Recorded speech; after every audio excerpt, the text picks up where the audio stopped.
When I was a child, growing up in Poway, my parents' property, they had like 10 acres or something. The land around us went through many changes. In my early memories, I was told that my dad had sold off several acres, like just there.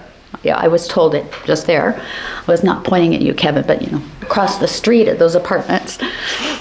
And there were apartments on that property that I knew as a child. And I remember thinking, wow, that property used to be ours, but it's not. Like, wow, that was maybe a pivotal moment for me understanding about change.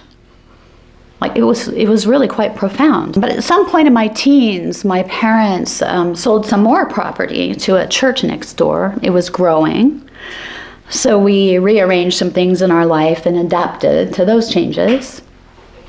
And these kinds of changes kept happening, so that when I returned to San Diego after grad school, the whole area around my parents' house was unrecognizable. Well, all of Poway was, right? And their property had shrunk to 1 acre. And what was worse, the giant butt-like rock on the hill that we called Butt Rock, that we used to have climbing competitions on, it was who can scale the crack the fastest. We literally had stopwatches.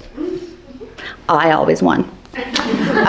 It was now fenced by chain link, and it was surrounded by apartments. Those were the days when you could run, from morning until dusk in bare feet all over hills where there's rattlesnakes and dangerous butt rocks, and have your parents not ever worry about you. It was the funnest of times, right? So it felt like a disaster when I came home after graduate school and saw that, because so much fun in my childhood. Jen and I, so that was 10 years, when I was like, I don't know how long ago that was, a couple decades ago. Jen and I drove by on our way up here. I thought, wow, I wonder if it's still there. And Jen found it. We're like, we're driving around these apartments. Maybe it's up there, maybe it's up there, maybe it's up there. And Jen got out and walked through this apartment complex, through their little pool. There it was. And it's changed. There's no longer a chain link fence around it, but they've sealed up the crack. They have sealed up the crack. Don't need a chain link. We sealed up the crack. God, it's such a different world. We're 5 years old, scaling the cracks, stopwatches, backwards, blindfolded. Oh my goodness. It was a treat. Thank you for tolerating that, because we're driving. I'm going, Jen, would you drive by that? Because I'm going to talk about Butt Rock. And, coming back from grad school, the orchards that my dad had nurtured, along with the tree house we played in, were gone. And I was bereft. I'm back at grad school, not now. And I still feel the echo of it, but I'm no longer clinging. It took a decade or so. And then eventually, about 10 years ago, my mom sold the rest of that land to that church, and we moved her to memory care in Vancouver. And not long after that, my family home was demolished. Jen and I drove by that too. And the day it was demolished, I drove by it and looked at the pile of rubble. It was so surrealist. Talk about change, right? A real large, but the rock is still there. I'll check in 10 years and see what's happening with the rock.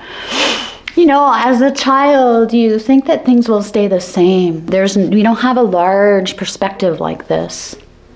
And I wonder, had I known as a child that all of that change would happen, if I would have savored those sweet, sweet moments even more. I have such dear memories of my dad building teepees and forts, making up bedtime stories, carrying me on his shoulders. I surely would not have taken my dad for granted as I did a little bit. right? If I wasn't really in harmony at that age with impermanence. I gave him some grief at times, just a little spoiled, expecting him to always have time for me. That was a clinging, right? Having expectations of my dad. It was quality time and understandable, but I was clinging. So when he, wasn't available to me, I was a little sulky and possibly unkind as I got older. Yeah. And he had to say no. I was petulant. Yeah.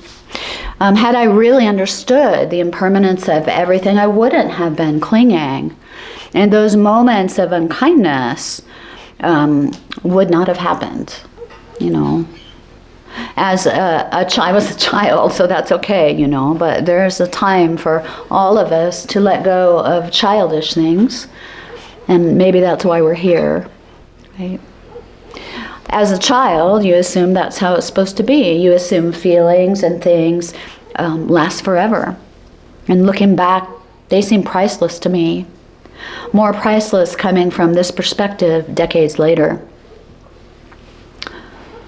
After some Dharma training, the teaching is so clear. No matter how old we are, fully understanding and living in harmony with impermanence opens that heart to kindness that's not always easy to find when one is clinging. So living attuned to anicca makes every moment so much more precious and allows that natural loving spirit to shine.